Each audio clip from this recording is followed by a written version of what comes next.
રાજકોટમાં કાલાવડ રોડ ઉપર hit and રનનો બનાવ બન્યો હતો, જેમાં વૃદ્ધાનું કરુણ મોત નીપજ્યું હતું। આ મામલે નવા કાયદા ભારતીય ન્યાય સંહિતા અનુસાર કલમ 281(106)(1) હેઠળ ગુનો દાખલ કરવામાં આવ્યો છે। જે કાર સાથે અકસ્માત થયો હતો તે કાર ચાલક અને માલિકની શોધખોળ ચાલુ છે। બીજી તરફ સીસીટીવી ફૂટેજના આધારે વધુ તપાસ હાથ ધરવામાં આવી હતી। राणकोट गामे जाहिर रोड पर एक सफ़ेद कलर की 4 व्हीलर गाड़ी जेना रजिस्ट्रेशन नंबर GJ03NK2095 था। एमना चालके बेदरकारी और गफलतभरी रूपे गाड़ी चलावी।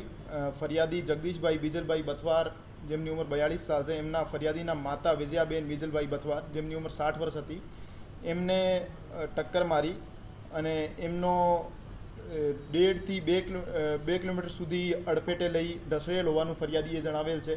તો એમની તપાસના કામે અત્યારે રાજકોટ તાલુકા પોલીસ સ્ટેશનમાં ભારતીય ન્યાય સંહિતાની કલમ 281, ભારતીય ન્યાય સંહિતાની કલમ 106(1) હેઠળ ગુનો દાખલ કરવામાં આવેલ છે અને લાશનું ઇન્ક્વેસ્ટ કરી પંચનામું કરવામાં આવેલ છે।